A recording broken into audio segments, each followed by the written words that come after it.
आता बघा इथे काय सांगितलंय, आपण पिष्टमय पदार्थ खातो तेव्हा पचनातून शर्करा बनत असते.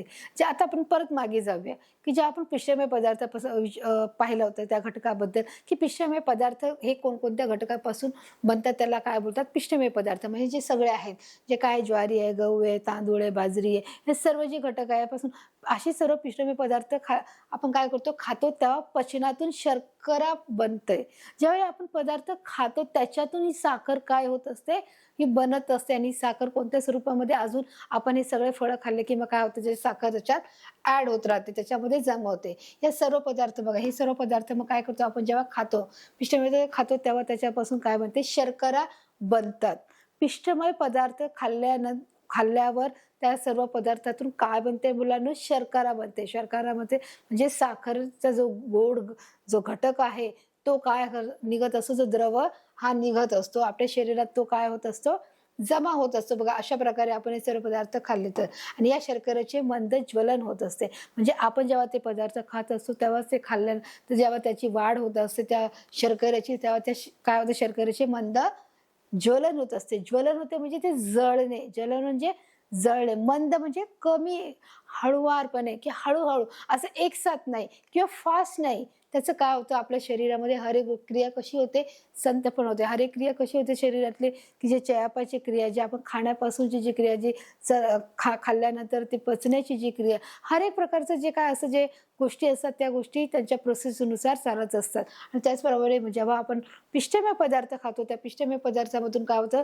शर्करे काय होते, निर्माण होत असते. ती शर्करा ते काय होते, नंतर तिचे मंद ज्वलन होते. शर्करेचं मंद ज्वलन एक खाल्ल्यानंतर काय होतं, त्या पचनातून त्याचं मंद प्रकारचं ज्वलन होण्यास सुरुवात होते जेव्हा आपण हे अन्न खातो. या शर्करेचे मंद ज्वलन होते, त्यातून ऊर्जा बाहेर पडते आणि मग जेव्हा हे मंद ज्वलन होतं तेव्हा त्याच्यातून काय पडते मुलांना, ऊर्जा बाहेर पडते. मग हीच ऊर्जा आपल्या शरीराच्या विविध कामासाठी आपण त्याचा वापर करतो. म्हणजे आपण पिष्टमय पदार्थ खातो तेव्हा देखील ऊर्जा निर्माण होते, आणि जेव्हा हे शर्करा खातो, शर्करेचे जे पदार्थ खातो तेव्हा त्याचे देखील जे पिष्टमय पदार्थ खातो त्याच्यात देखील ऊर्जा निर्माण होऊन आपण काय करू शकतो, आपण वेगवेगळ्या कामासाठी त्याचा उपयोग करू शकतो मुलांना. की वेगवेगळ्या गोष्टी आहेत की जे आपले कामं आहेत त्याच्यातून उपयोग. आपण 2 प्रकार शिकलो मुलांनो. एक प्रकार आहे पिष्टमय पदार्थाचा, दुसरा आहे काय आहे, शर्करेचा जो प्रकार आहे त्याच्यापासून देखील आपल्याला उष्णता मिळते. म्हणजेच पिष्टाच्या पचनातून मिळणारी शर्करा शरीरासाठी हे इंधनाचं कार्य करत असते. इंधनाचं, की काय सांगितले, पिष्टमयच्या पचनातून, पिष्टमय जे पदार्थ आहेत त्याच्या पचनातून काय मिळते आपल्याला, की शर्करा ही काय होते, शर्करा ही शरीरासाठी इंधनासाठी म्हणून कार्य करते. ज्या प्रकारे समजा आपण एखाद्या वाहनात पेट्रोल टाकतो आणि गाडी सुरू होते, त्याचप्रमाणे तसं इथे सांगितलंय, की जेव्हा तुम्ही शरीराचे जे पिष्टमय पदार्थ जेव्हा तुम्ही खाता तेव्हा त्याच्या जेव्हा त्या खातात त्याच्यात मिळणारी जी शर्करा शरीरासाठी, म्हणजे पिष्टमय पदार्थातून जी शर्करा काय होते, निर्माण होते, ती काय करते, इंधनाचं कार्य करत असते आणि म्हणून तुम्हाला काय मिळते, ऊर्जा मिळत असते मुलांना. ही ऊर्जा तुम्ही काय करता, खर्च करता. आता हे करून पहा. आता तुम्हाला परत एक नवीन प्रयोग दिलाय. जो पहिला प्रयोग पाहिला, की आपण जो बटाट्याचे काप घ्या, जे ड्रॉपर घ्या आणि टिंक्चर आयोडीन घ्या आणि तो बटाट्याच्या कापावर लावा. आता हा दुसरा प्रयोग तुम्हाला सांगितलाय, तर दुसरा प्रयोग तुम्ही कशाप्रकारे करायचा आहे ते बघा. आता बघा इथे तुम्हाला परत सांगितलं, की साहित्य घ्या. साहित्यामध्ये काय सांगितलंय, की तुम्हाला एक बारीक चाळणी घ्यायची. ही तुम्हाला माहीतच आहे, की ही प्रत्येकाच्या घरामध्ये असते, की मम्मी काय करत असते, एक चाळणी घेते. ती चाळणीमध्ये धान्याच्या वेळी काय करत असते, दळत असते. आणि एक प्रकारचं बारीक गिरणीतून दळून आणलेले जे पीठ आहे ते कोणत्याही प्रकारचं असू दे, गहू असे, ज्वारी असू दे, बाजरी असू दे, तांदूळ असू दे, कोणत्याही प्रकारचं जे पीठ आहे ते तुम्ही घ्यायचं, एक चाळणी घ्यायची. आता पुढे काय करायचं, तुम्हाला साहित्य दिलं आहे, तर साहित्य तुम्हाला कोणकोणतं आहे ते सांगितलं आहे. आता आपल्याला कृती करायची, की नेमकं करायचं काय, पीठ घ्यायचं आहे. कृतीतून आपल्याला बघायचं आहे, की कृतीतून आपल्याला काय करायचं आहे, की तुम्ही काय करणार आहे, 2च वस्तू आपण घेतल्या आहेत. एक चाळणी घेतली आहे आणि एक पीठ घेतलं आहे. त्या पिठातून आपल्याला काय करायचं आहे, की त्या चाळणीतून आपण काय करायचं आहे, पीठ चाळून घ्यायचं आहे. काय करायचंय, तसं याच्यात दाखवलंय, की पीठ आपण पूर्ण काय करतो, चाळून घेतो. तुम्ही बऱ्याच वेळा पाहिलं असेल, की जेव्हा आई चपात्या करते, जेव्हा भाकर करते, तेव्हा काय करते, ती सगळं काय करते, पीठ चाळून घेण्याचं काम करत असते. चाळल्यानंतर ती काय करते, सगळं पीठ ते खाली ताटामध्ये पडतं, परंतु वरती जर तुम्ही पाहिलं असेल त्याच्यावरती काय मिळतो, तुम्हाला जे छोटे छोटे पार्टिकल्स असतात, जे छोटे छोटे कण असतात, की सगळं धान्य दळलं जात नाही. थोडेफार त्याच्यातले जे धान्याचे जे कोंडा असतो, तो कोंडा हा उरलेला असतो आणि हा कोंडा देखील आपल्या शरीरासाठी मुलांना तितकाच आवश्यक असतो. तो देखील आपला पदार्थ खाल्ला पाहिजे. त्यालाच काय बोलणार, तंतुमय पदार्थ बोलणार आणि तंतुमय पदार्थालाच मग इंग्लिशमध्ये काय बोलणार, जे आपल्या शरीरात जे फायबरची आवश्यकता आहे, फायबर हे देखील आपल्याला त्याच्यापासून मिळते. म्हणजे बघा किती उपयोगी गोष्ट आहे. किती गोष्ट आपण बोलतो की नाही, की हा कोंडा आहे, हा फेकून द्या. मग त्या कोंड्याचा देखील आपल्या शरीराला तितकंच प्रमाणात उपयोग होतो, की जेणेकरून आपल्याला ऊर्जा मिळाली पाहिजे. हे बघा, आता हे चाळणीतून पीठ चाळून घ्या. मला त्यांनी सांगितलं, की तुम्ही पीठ चाळून घ्यायचं आहे आणि त्याचं निरीक्षण करायचं की काय आढळून आले आहे, हे देखील तुम्हाला बघायचं की बरेचसे पीठ चाळणीतून खाली पडते आणि परंतु काही मोठे कण असतात जे चाळणीमध्ये अडकून राहतात, की जे पातळ जे बारीक पीठ जे गिरणीतून आपण दळून आणतो मुलांनो, ते काय होतं ते चाळणीतून सहज खाली पडलं जातं. परंतु जे मोठे जे जे धान्य असेल म्हणजे ते गहू असेल, ज्वारी असेल, बाजरी असेल, त्याचे जे मोठे जे राहिलेले जे छोटे-छोटे कण जे मोठे जे कण असतात ते धाडणीच्या वरती बघा, बघा इथे अशा प्रकारे काय बघा ते पूर्ण दळले. हे बघा हे जे दाणे आहेत तुम्हाला इथे दिसतात, अशा प्रकारे ते काय केले आहेत, की ते दळले गेलेले आहेत. ते तर राहिले आहेत तिथे. मग ते काय बरेचसे मोठे कण चाळणीवर राहतात. म्हणजे बरेच जे मोठे-मोठे जे कण असतात ते राहतात. त्याच्यामध्ये जो त्याची जी सालं असतात, जे गहू असेल, तर गव्हाचे जे साल असेल, जे ज्वारी असेल, त्याचं जे साल असेल, ते देखील आपल्याला चाळणीमध्ये अडकलेलं ते दिसतं. मग त्याचा देखील पातळ हा काय झालेला असतो, त्याचा भुगा झालेला असतो आणि जे कण असतात, जे ज्वारीचे, गव्हाचे, ते देखील आपल्याला इथे त्या चाळणीमध्ये राहिलेले आढळतात आपल्याला, की बघा अशा प्रकारे त्याचं आपण निरीक्षण करू शकतो. त्यालाच आपण काय बोलणार, तंतुमय म्हणजे फायबर पदार्थ बोलणार. काय बोलणार? तंतुमय म्हणजे फायबर पदार्थ. म्हणजे हा आपला झाला तिसरा घटक मुलांनो, की आपण सर्वात पहिलं जे पिष्टमय पदार्थ हे कोणकोणत्या प्रकारापासून बनतात, जे अन्न जे आहे ज्वारी, बाजरी, गहू, तांदूळ हे सर्व पिष्टमय पदार्थाची उदाहरणं आहेत. तसं आपण दुसरं पाहिलं शर्करा. मग शर्करा हे कोणकोणत्या पदार्थापासून आपण मिळणार आहे, जे आंबा आहे, केळी आहे, चिकू आहे. त्याचप्रमाणे आपण पाहिलं मध आहे आणि जसं दूध आहे, ह्या सगळ्या गोष्टीपासून जे गोड फळे आहेत त्याच्यापासून शर्करा बनते. का तर तंतुमय पदार्थ म्हणजे फायबर आपल्याला कशापासून मिळतंय, की जे आपल्याकडे आपण पिष्टमय पदार्थ होते, त्या पिष्टमय पदार्थाचं जे कच्च्या प्रकारचं जे मटेरियल होतं, ते काय केलंय आपण ते चाळणीतून गाळून घेतल्यावर जे कण राहतात मोठे, ते चाळल्यानंतर जो भाग उरतो त्याला आपण काय बोलणार आहे मुलांनो? पिष्टमय पदार्थ सॉरी तंतुमय म्हणजेच फायबर बोलणार आहोत. आणि हा फायबर आपल्या शरीरासाठी उपयोगी आहे का? तर अर्थातच आहे. त्याच्यापासून देखील आपल्याला काय मिळते? मुलांना ऊर्जा मिळते. गहू, ज्वारी असे धान्य बारीक दळून आणले तर ते एकसारखे बारीक होत नाही.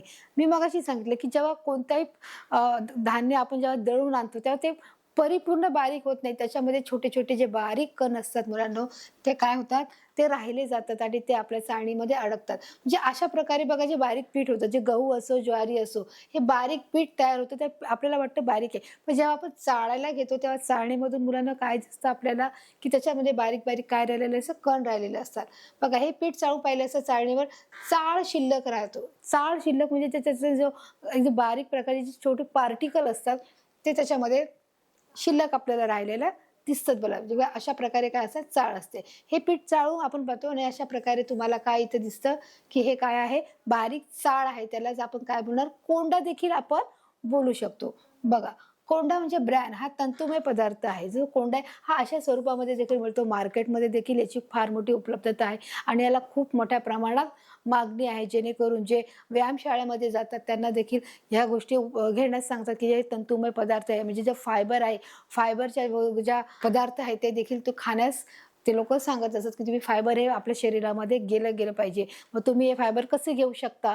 मग ते तुम्ही दुधाच्या मार्फत घेऊ शकता. तुम्ही पाणी गरम करून उकळून त्याच्यामध्ये 2 चमचे टाकून तुम्ही ते उपमा पद्धतीने देखील तुम्ही खाऊ शकता. म्हणजे यालाच काय बोलणार तंतुमय पदार्थ कोंडा असं बोलणार. म्हणजे जसं आता जे केलॉग्स आहे, जे आहे, ते पदार्थ आपण जे आपल्या शरीराला उपयुक्त आहे, जे ऊर्जा मिळण्यासाठी आपल्याला तंतुमय पदार्थ म्हणजे जो आपला आहे, कोंडा आहे, तर म्हणजे कोंड्याचं त्याच्यामध्ये प्रमाणात देखील शरीरासाठी आवश्यक आहे. ते सेवन करणं हे देखील तितकंच गरजेचं आहे. म्हणजे त्याला आपण कोंडा बोलणार हा देखील कोंडा काय आहे?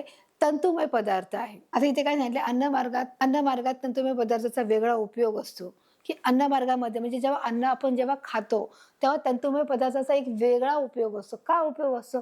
ते पाहणार. म्हणजे आपण कोणत्याही प्रकारचं अन्न खाल्लं, आपण पिष्टमय पदार्थाचं अन्न खाल्लं, आपण शर्कराचं अन्न खाल्लं, बरोबर? पण हे जे तंतुमय पदार्थाचा हा एक वेगळा उपयोग आहे, की तुम्ही कोणत्याही प्रकारचं खा. तुम्ही शाकाहारी खा, मांसाहारी खा, फळाचं फळाचं खा, तर त्याचा उपयोग काय आहे? आता हे देखील पाहा, जी मोड आलेली जी कडधान्य आहेत, ते देखील आपण पाहिजे. तुम्हाला सगळ्या प्रकारची इथे काय दिसत आहेत? अन्नधान्य. मग खाल्लेले अन्न अन्नमार्गातून पुढे-पुढे सरकत असते. जे आपण अन्न खात असतो, जे तोंडावाटे, जे मुखावाटे जे अन्न खात असतो, कोणत्याही प्रकारचं असो, मांसाहारी असो, शाकाहारी असो, ते आपण काय करत असतो, जे आपण खात असतो, ते अन्ननलिकेतून पुढे-पुढे सरकवत असतं. ते सरकवण्याचं जे पुढे-पुढे ढकलण्याचं काम हे तंतुमय पदार्थ काय करत असतात? करत असतात. म्हणजे मग किती महत्त्वाचा उपयोग आहे बघा या तंतुमय पदार्थाचा, की ते काय करत असतं, की जे आपण अन्न खात असतो, ते अन्न काय करत असतो? पुढे ढकलण्याचं काम करत असतो आणि पुढे जाऊन ते पचन नलिकेमध्ये, अन्न नलिकेमध्ये जी आपली जी पूर्ण प्रोसिजर आहे, ते काय करत असते? तंतुमय पदार्थामुळे ते योग्य त्या गतीने पुढे सरकतं. योग्य गतीने म्हणजे काय? ते एक त्याची जी एक गती आहे, त्या गतीनुसार तो काय करत असतो? पुढे-पुढे सरकवत असतो. जे खाल्लेलं जे अन्न आहे, ते काय करत असतो बघा, हे पुढे-पुढे काय करत असतो? तो सरकवत असतो आणि मग अशा प्रकारे ते आपल्या पोटामध्ये शरीरात जाऊन आपल्या ज्या पूर्ण आतड्याच्या आणि जठराच्या भागामध्ये काय करत असतं? ते अन्न पुढे-पुढे सरकवण्याचं हे काम करत असतं. न पचलेल्या अन्नाचा भाग शरीराला निरुपयोगी असतो आणि मग जेव्हा ते अन्न खाऊन जो बारीक चावून त्याचा जो चोथा होतो, मग न पचलेला भाग तो काय करत असतो? अन्नाचा भाग हा शरीराला निरुपयोग होतो आणि नंतर जो खाऊन झालेला भाग चौथा जो असतो तो काय होतो? शरीरातील जो निरुपी भाग असतो तो देखील काय केला जातो? बाहेर टाकला जातो बघा. या निरुपयोगी भागापासून विष्ठा तयार होण्यासाठी तंतुमय पदार्थाचा उपयोग होतो, की जे नको असलेले पदार्थ बाहेर टाकण्यासाठी तंतुमय पदार्थाचा फार मोठ्या प्रमाणावर काय होतो मुलांनो? उपयोग होत असतो. जे आपण शरीरामध्ये जे आपण बाहेरच्या ज्या वस्तू खात असतो, ज्या गोष्टी आपण आवडीने खात असतो, जे बाहेर मागून ते पदार्थ आपण खातो, मग आपल्याला पचनाचा त्रास होतो. मग पचनाचा त्रास झाल्यानंतर आपल्याला वेगवेगळ्या पोटासंबंधीचे जे आजार होतात, विकार होतात. मग त्यासाठी मग आपण काय केलं गरजेचं आहे? तंतुमय म्हणजे फायबर पदार्थाचं जर सेवन केलं, तर आपल्याला काय होणार नाही? पोटासंबंधीचे जे तक्रार आहेत, जे आजार आहेत, ते होणार नाहीत आणि ते पोटाच्या हर एक समस्या जे काय होणार आहे, समस्या हे सुटण्यासाठी देखील हे काम महत्त्वाचं काम करत असतं बघा. तंतुमयचा उपयोग हा होत असतो. मग आता कशाप्रकारे होतो बघा, इथे त्यांनी सांगितले, की हे काय होतं? अशा प्रकारे जे नको असलेले पदार्थ हे शरीरातून बाहेर टाकले जातात. त्याच्यासाठी तंतुमय पदार्थाचा फार उपयोग होत असतो. तंतुमय पदार्थांना चोथा असेही म्हणतात, की जे चोथा असतो त्यांना काय बोलणार? की रफेज. जो चोथा असतो, एक प्रकारे जे धान्य आहे, जे गहू, ज्वारी, बाजरी, त्याचा काय तो चोथा आहे, जो त्याचा कोंडा आहे, त्याला तंतुमय पदार्थ बोलतात. आणि हे अन्न नलिकेद्वारे काय करत जातं, की अन्न पुढे-पुढे सरकवण्याचं ते काम करत असतात आणि पचनाच्या ज्याही आपल्या समस्या आहेत, त्या सोडवण्याचं देखील हे काय करत असतात? काम करत असतात, की त्यांना आपण काय बोलतो? त्या तंतुमय पदार्थांना आपण रफनेस किंवा चोथा असं देखील बोलू शकतो. बघा, आता फळाच्या साली व भाज्याच्या शिरा, तसेच साली, पालेभाज्या, धान्य, कडधान्य हे सर्व तंतुमय पदार्थ आहेत. म्हणजे आपण एखाद्या वेळेस बघा फळे जेव्हा खात असतो, त्या फळामध्ये आपण फळे सालीसकट कधी-कधी खात असतो. चिकू देखील खात असतो, तर चिकू आपण सालीसकट खात असतो. आवडतं ना चिकू खाताना देखील कोणी साल काढून खातं, कोण सालीसकट खातं. तर त्याच्यामध्ये जे सालांमध्ये असतं ते देखील काय असतं? त्याच्यात जीवनसत्व असतात. मग त्याच्यामुळे ते खाताना आपण सालीसकट खात असतो. बरोबर आहे. काही जी फळं असतात ती बियासकट खातात, म्हणजे सालीसकट खातात आणि काही असतात ती विदाऊट म्हणजे साली काढून खातात. तर त्याच्यामध्ये प्रामुख्याने जो चिकूचा जो काय होतो त्याच्यात समावेशच असतो. केळ आहे ते साल काढून खातात, कोणाला जर सालीसकट आवडतं सालीसकट खातात. द्राक्ष आहे ती अशीच खाल्ली जातात. बरोबर आहे, की म्हणजे फळाच्या ज्या साली आहेत, भाज्यांच्या ज्या शिरा आहेत, ज्या भाज्यांच्या देखील शिरा असतात, जसं आपण गवार आहे, त्याच्या देखील ज्या शिरा असतात, त्या देखील आपण जर खाल्ल्या तर ते नको असलेले पदार्थ असतात, ते देखील जर आपल्या शरीरात गेले, तर आपल्या शरीरात नको असलेला भाग हा पुढे-पुढे सरकवण्याचा जो अन्ननलिकेद्वारे जे खात असतो, ते पुढे-पुढे सरकून आपण काय करत असतो? तो न असलेला भाग आपल्या शरीरातून बाहेर टाकण्याचं काम ते करत असतो. मग कोणकोणते पदार्थ असतात त्याच्यामध्ये? फळांच्या साली आहेत, ज्या फळांच्या भाज्यांच्या शिरा आहेत, जे साली आहेत, जे साल देखील आपण खातो, ते आपल्या शरीराला आवश्यक नाही. पालेभाज्या आहेत, धान्य आहेत, कडधान्य आहेत, हे सर्व तंतुमय पदार्थ आहेत. काय आहेत? हे सर्व तंतुमय पदार्थ आहेत, की ते काय करतात? आपल्या शरीरात जाऊन काय करतात? अन्न पुढे ढकलण्याचं हे काम करत असतात. म्हणजे सगळ्या प्रकारच्या तुम्हाला बघा इथे भाज्या दिसत आहेत, सगळ्या प्रकारच्या. जे पालेभाज्या आहेत त्याच्यामध्ये देखील काय आहेत? हे सगळ्या प्रकारचे तंतुमय पदार्थ, हे सगळे फायबर आहे, जे तुम्ही रोजच्या जीवनामध्ये बघा देखील हे वापरत असतात. जे डाळी आहेत, जी तूर डाळ आहे, मूग डाळ आहे, उडद डाळ आहे, ही राजमा आहे, चणा डाळ आहे, बरोबर आहे, की हे काय आहे? अख्खा मसूर आहे. हे सर्व काय आहेत? तंतुमय पदार्थ आहे. हे देखील खाणं तितकंच गरजेचं आहे. मुलं खूप बोलतात, की नाही आम्हाला हे पदार्थ आवडत नाही, ते पदार्थ आवडत नाही. परंतु मुलांनो लक्षात ठेवा, आपल्या पचनाच्या ज्या समस्या आहेत, त्या सर्व सोडवण्यासाठी आणि आपल्या अन्ननलिकेतील जे काही गोष्टी आहेत, ज्या अन्ननलिका व्यवस्थित पचन होण्यासाठी त्या सर्व गोष्टी आपल्याला तंतुमय पदार्थ देखील तितकंच खाणं हे गरजेचे आहे. हर एक प्रकारची जी डाळ आहे ती देखील खाणं गरजेचं आहे. जसं आता कडधान्य सर्व तंतुमय पदार्थ आहे. मग तंतुमय पदार्थ किती महत्त्वाचं काम करत आहे, की तुम्ही जे नको असलेल्या ज्या गोष्टी कधी-कधी खाता, की जे बाहेरच्या ज्या गोष्टी खाता, जे सालेसकट खाता, त्या सगळ्या गोष्टी बाहेर टाकून देण्याचं काम हे काय करत असतं, तंतुमय पदार्थ हे किती चांगल्या प्रमाणात हे करत असतं. आणि त्यासाठी तुम्ही हे सगळे पदार्थ हे खाल्ल्या पाहिजे. ज्या प्रकारचे जे तुम्हाला चित्रामध्ये दिसत आहे, ज्या प्रकारच्या डाळी आहेत, राजमा, चणे आहेत, बरोबर आहे. जी मूग डाळ आहे, तूर डाळ आहे, जे हिरवा पिवळा वाटाणा आहे, सर्व पदार्थ तुम्हाला खाणं हे तितकंच गरजेचं आहे. त्याच्यामुळे तंतुमय पदार्थ तुमच्या शरीरामध्ये प्रवेश करत असतात. बघा इथे तुम्हाला सगळं दिसत आहे, की ते फळं आहे ते त्याच्या कोणत्यामध्ये आहेत, की ते तुम्हाला चिकू आहे, पेरू आहे, स्ट्रॉबेरी आहे, केळे आहे, ग्रेप्स आहे. त्यामुळे हे सगळे जे कडधान्य आहे हे देखील आपल्या शरीरामध्ये खाणे हे तितकेच गरजेचे आहे. जे पालेभाज्या आहेत आणि हे सर्व पदार्थ जेव्हा आपण खातो तेव्हा आपल्या शरीराला पोषक आहार मिळत असतो. तो पोषक आहार पिष्टमय पदार्थापासून देखील होतो, आपल्याला शर्कऱ्यापासून होतो आणि आपल्याला जे आपले तंतुमय पदार्थ म्हणजे फायबर या गोष्टीपासून देखील होण्यास मदत होते. बघा आता इथे पुढे काय दिलं, आहारात पुरेसे तंतुमय पदार्थ नसले तर बद्धकोष्ठतेसारखा देखील त्रास होऊ शकतो. म्हणजे आपल्याला याच्यात काय दाखवलं चित्रामध्ये, की जर तुम्ही व्यवस्थित जर तंतुमय पदार्थ जर नाही खाल्ले, जर तुम्ही बोला की मला हे नाही आवडत, मी ही डाळ नाही खाणार, मी राजमा नाही खाणार किंवा मी ह्या प्रकारचे कडधान्य नाही खाणार, तर काय होऊ शकतं की तुम्हाला बद्धकोष्ठतेसारखा देखील काय होऊ शकतो मुलांनो, आजार होऊ शकतो. म्हणजे तुम्ही खाल्लेल्या ज्या गोष्टी आहेत ते तुम्हाला व्यवस्थित पचन होऊ शकणार नाही आणि त्याच्यामुळे देखील तुम्हाला एक पोटदुखीचं काय होऊ शकतं, त्रास होऊ शकतो, आजार होऊ शकतो आणि तुमचं पोट हे व्यवस्थित साफ होऊ शकत नाही आणि त्याच्यामुळे तुम्हाला पोटामध्ये एक प्रकारचा कडकपणा येतो आणि तो जर लवचिकता जर यायची असेल तर तुम्हाला हे सर्व तंतुमय पदार्थ खाण्याची मुलांना तितकीच गरज आहे आणि हे खाणं देखील तुम्ही आवश्यक आहे. मग अशा प्रकारे जर हे त्रास आपले पोटाचे जे आजार आहेत, हे विकार आहेत, हे मोठ्या प्रमाणावर बळावू शकतात मुलांना.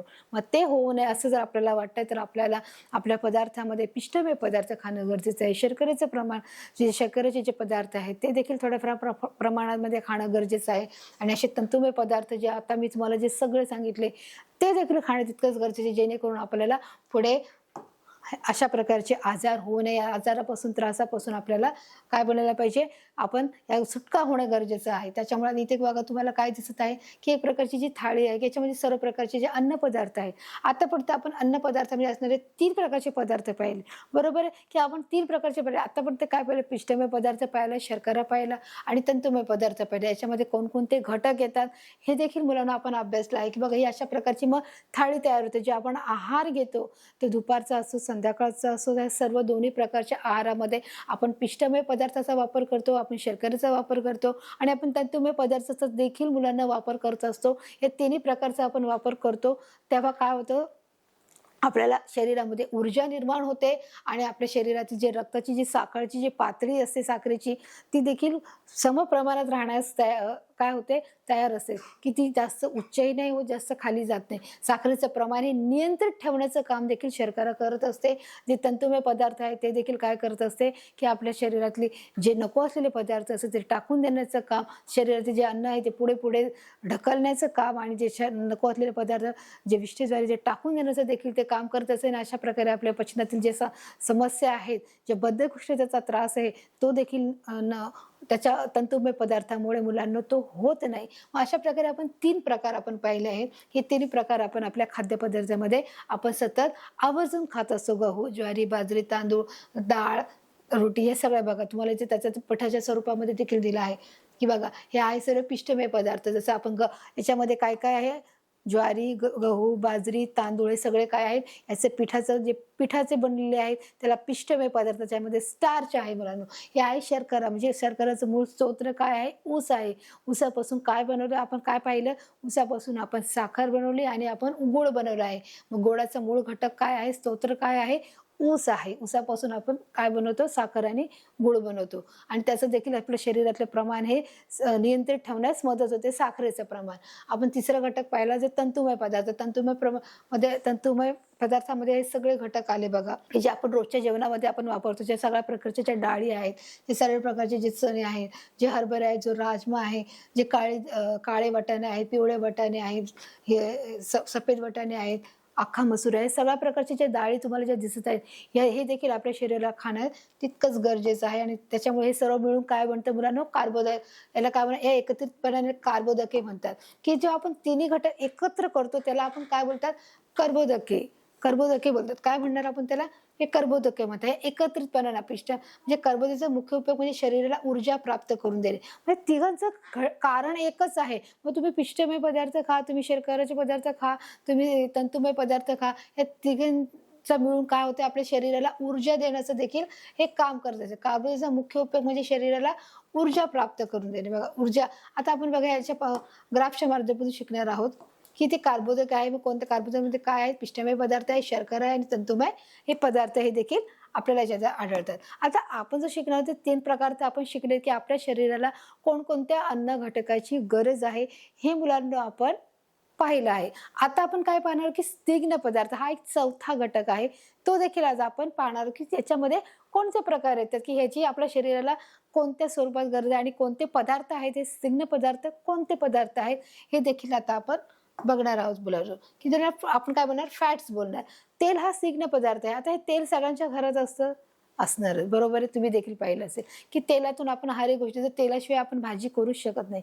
तेल हे फोडणीला असणं गरजेचंच आहे. जर एखादी भाजी जर बनवायची असेल तर आपल्याला ते भाज्यांमध्ये तेलाचा वापर हा करणं गरजेचं आहे. आपण पाण्यातून तर भाजी करू शकत नाही, बरोबर आहे. मग तेलाचा वापर हा कशासाठी करतो, हर एक प्रकारचा अन्नपदार्थ बनवण्यासाठी तेलाचा वापर केला जातो. विशेष करून जेव्हा आपण भाजी बनवतो तेव्हा आपण काय करतो, तेलाचा वापर करतो. तेल हा स्निग्ध पदार्थ आहे. ते स्निग्ध म्हणजे जो तेलकट पदार्थ आहे.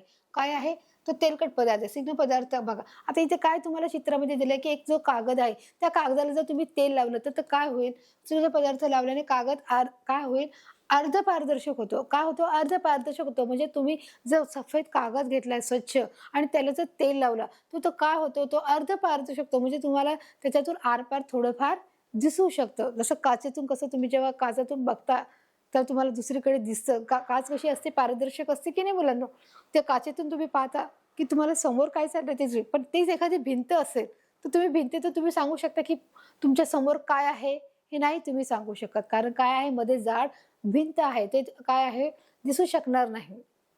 परंतु काच काय आहे, ते त्याच्यातून तुम्ही बघू शकता. कारण काच कशी आहे, ती विद्युत वाहक आहे, ती वाहक आहे, त्याच्यातून तुम्ही सहज पार पाहू शकता. त्याचप्रमाणे जसं इथे त्यांनी काय सांगितलं आहे की स्निग्ध पदार्थ तुम्ही जर एखादा कागद आहे, त्या कागदाला जर तेल लावलं तर तेल लावल्यामुळे काय होतं मुलांना, की जे तुम्हाला समोरची गोष्ट काय दिसते, दिसू शकते. काय सांगितले ते अर्धपारदर्शक आहे. अर्धपारदर्शक म्हणजे पूर्णच मला सविस्तर पूर्ण नाही दिसणार, पण अर्धपार म्हणजे काय तिथे आहे तुम्ही हे अंदाजाने सांगू शकाल. की जर तुम्ही कागदाला, हा एक प्रकारचा देखील तिसरा प्रयोग आहे की तुम्ही हा करून बघायचा आहे. कागद अर्धपारदर्शक होणे ही अन्न पदार्थ, स्निग्ध पदार्थ असल्याची खूण आहे. की जर कागद हा अर्धपारदर्शक झाला म्हणजे तुम्ही काय समजायचंय की हा कागदाला काय लागले आहे, तेल आहे.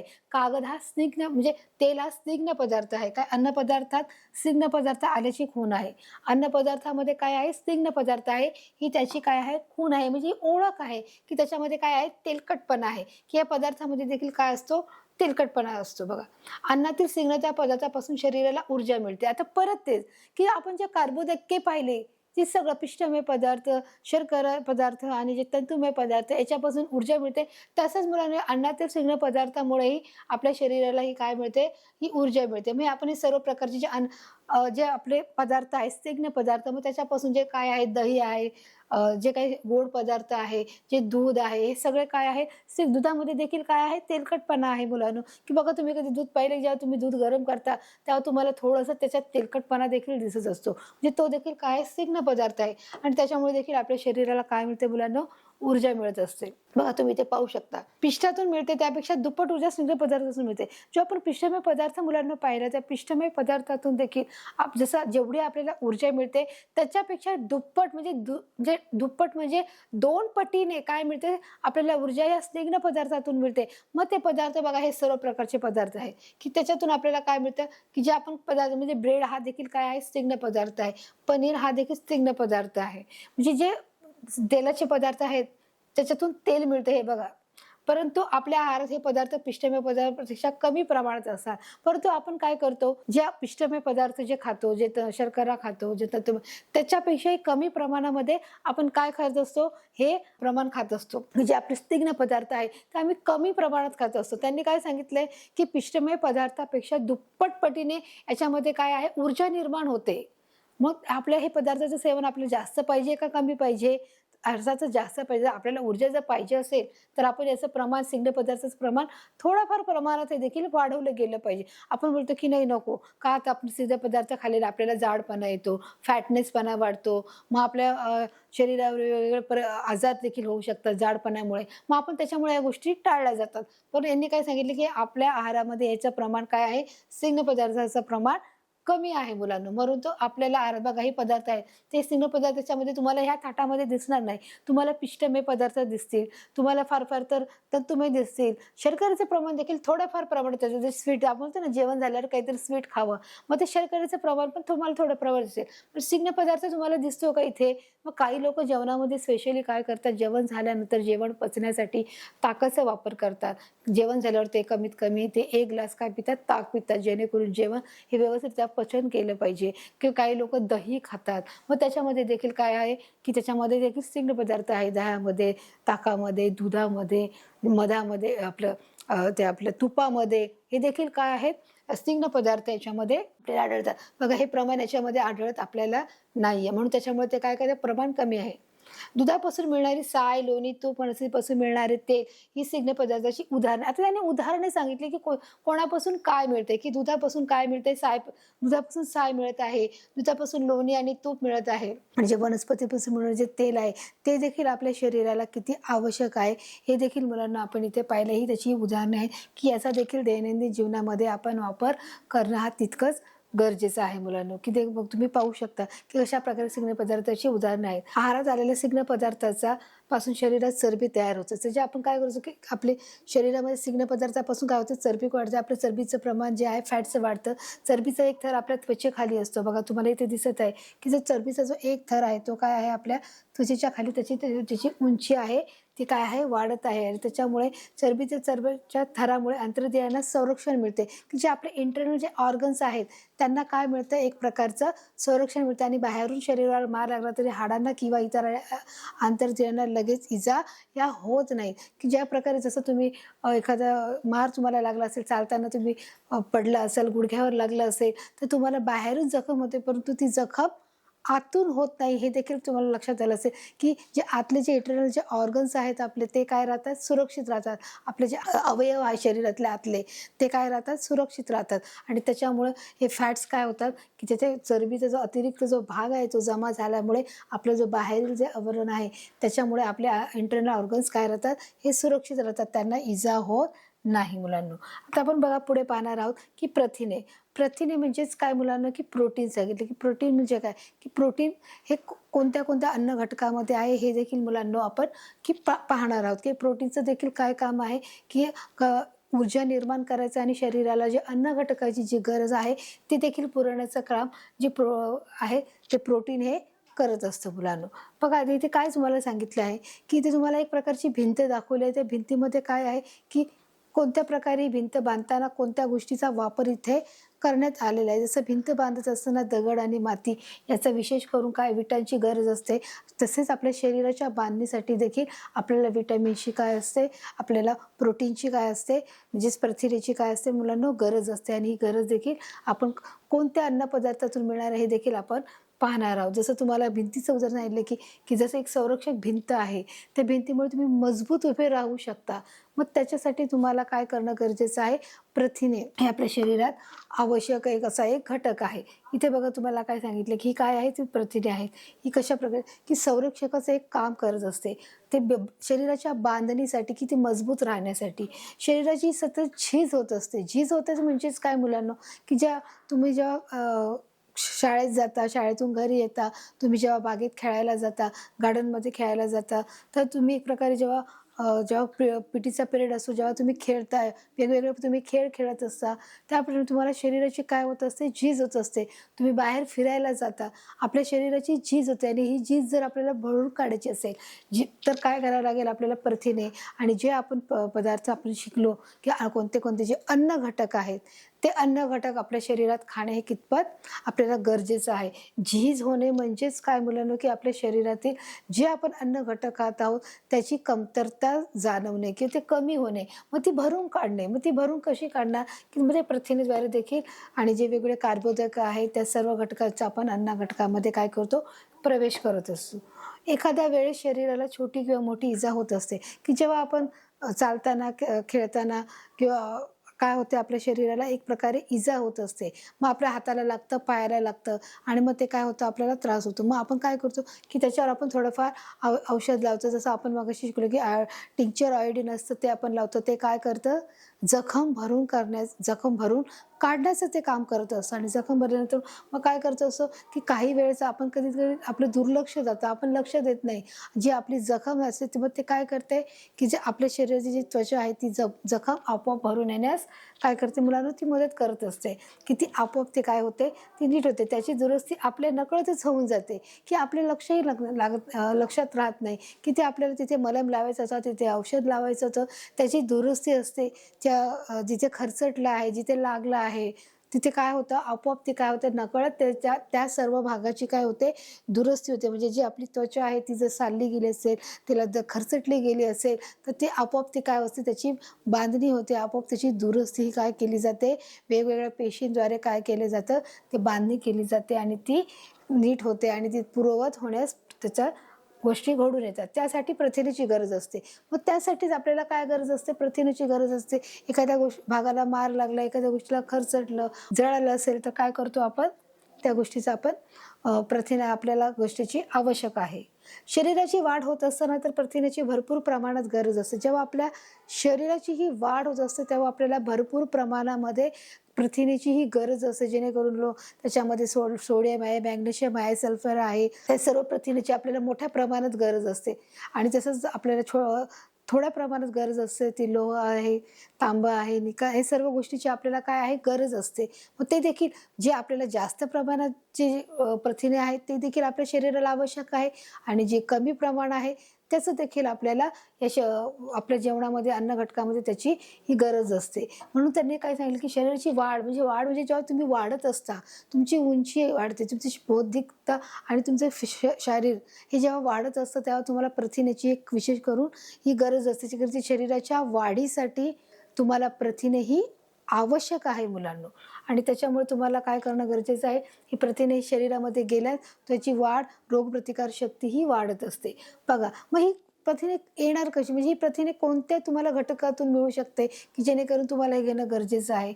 मग तुम्हाला काय सांगितले, विविध कडधान्य म्हणजे काही जे पल्सेस असतात, जे हिरवे मूग आहे, मटकी आहे, अख्खी मसूर आहे, चणा डाळ आहे, डाळी आहे, जे वेगवेगळ्या प्रकारच्या ज्या डाळी आहेत त्याच्यापासून आपल्याला काय मिळतं मुलांनो, की प्रथिने मिळत असतात. म्हणजे काय मिळतात, प्रोटीन्स मिळतात.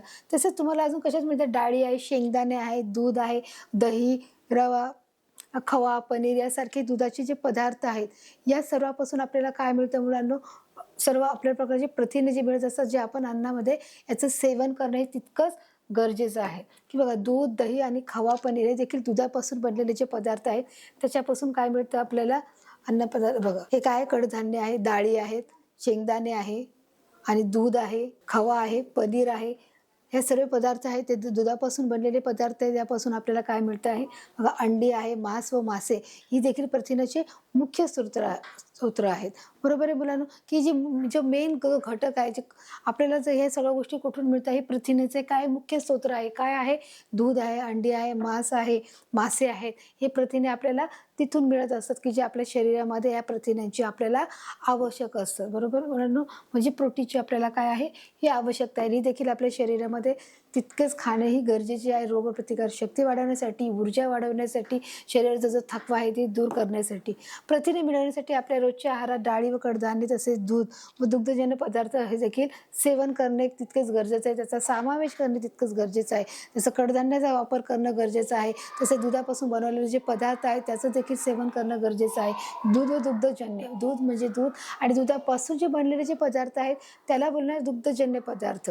आणि मिळवण्यासाठी काय रोजच्या आहारात डाळी व कडधान्य, डाळी आणि कडधान्य, जे डाळी वेगवेगळ्या प्रकारच्या ज्या डाळी आहेत आणि वेगवेगळ्या प्रकारचे जे कडधान्य आहेत त्याच्यामध्ये काय आहे, तूर डाळ आहे, मूग डाळ, त्याच्यामध्ये जे हिरवे मूग आहे, मटकी आहे, चवळी आहे, सोयाबीन आहे, जे ते सर्व प्रकारचे जे कडधान्य आहेत ते देखील आपल्या आहारामध्ये तितकेच महत्त्वाचे काय करत असते मुलांनो, हे कार्य करत असते आणि ते देखील आपण खाणं तितकंच गरजेचं आहे. की अशा प्रकारचा जो आहार आहे जो आपल्या प्रथिनेचा, ती प्रथिने आपल्या शरीरात खूप महत्त्वाची आहे. प्रथिने मिळवण्यासाठी आपल्या रोजच्या आहारात काय करावं लागतं बघा, की दूध आणि हे काय आहे पनीर. काय करावं लागत आहे आपल्याला, ते दुधाचं आणि पनीरचं देखील सेवन करणं हे गरजेचं आहे. बघा इथे काय सांगितले, कार्बोदके, जसं आपण पहिल्या घटकामध्ये पहिल्या पार्टमध्ये शिकलो की कार्बोदके हे कशाचा प्रतिकार कोणकोणत्या घटकापासून बनलेलं आहे मुलांनो, पिष्टमय पदार्थापासून बनलेलं आहे, ते शर्करापासून बनलेलं आहे आणि तसंच तंतुमय, बरोबर आहे. या तिघांचं मिळून काय आहे, हे कार्बोदके बनलेले आहेत. हे कोणते पदार्थ आहे मुलांनो, हे स्निग्ध पदार्थापासून बनलेले आहे, स्निग्ध पदार्थापासून बनलेले आहे. आणि हे काय आहे, कार्बोदके, स्निग्ध पदार्थ आणि मग आता हे काय आहेत, प्रथिने आहेत, बरोबर. ह्या तिन्हीचे घटक, या अन्न घटकाची शरीराला मोठ्या प्रमाणावर गरज आहे. जे कार्बोदकाची आहे, स्निग्ध पदार्थाची आहे आणि प्रथिनेची, या सर्व अन्न घटकाची आपल्या शरीराला काय आहे, मोठ्या प्रमाणामध्ये गरज आहे. ही सर्व अन्न घटक जे आपण आपल्या शरीराला जर खाल्ले तरच आपल्याला एका प्रकारची काय मिळणार आहे, शक्ती मिळणार आहे, ताकद मिळणार आहे, ऊर्जा मिळणार आहे आणि वेगवेगळ्या आजारापासून आपण काय राहणार आहोत मुलांनो, दूर राहणार आहोत. आपल्याला कोणत्याही प्रकारचा जो आजार आहे, जो विकार आहे तो होऊ शकत नाही. आणि त्याच्यामुळे हे अन्न पदार्थाचे वेगवेगळ्या प्रकारचे जे अन्न घटक आहेत, जे कार्बोदके आहे, जे स्निग्ध पदार्थ आहेत आणि जे प्रथिने आहेत, यांचा मोठ्या प्रमाणात वापर आपण आपल्या रोजच्या जीवनशैलीमध्ये करणं हा तितकंच गरजेचं आहे मुलांनो. आणि मग अशा प्रकारे आपण पाहिलं की तिन्हीचं समज, की आपण पहिला पाठ हा शिकलो कार्बोदकाचा, दुसरा स्निग्ध पदार्थाचा आणि तिसरा आपण प्रथिनेचा शिकलो, की कशा प्रकारे या तिन्ही घटकांची आपल्याला आवश्यकता आहे. आपल्या तिन्ही घटकांची कशा प्रकारे आवश्यकता आहे या आपल्या रोजच्या घटकामध्ये, याचा देखील आपण पुरेपूर भाग पाहिला.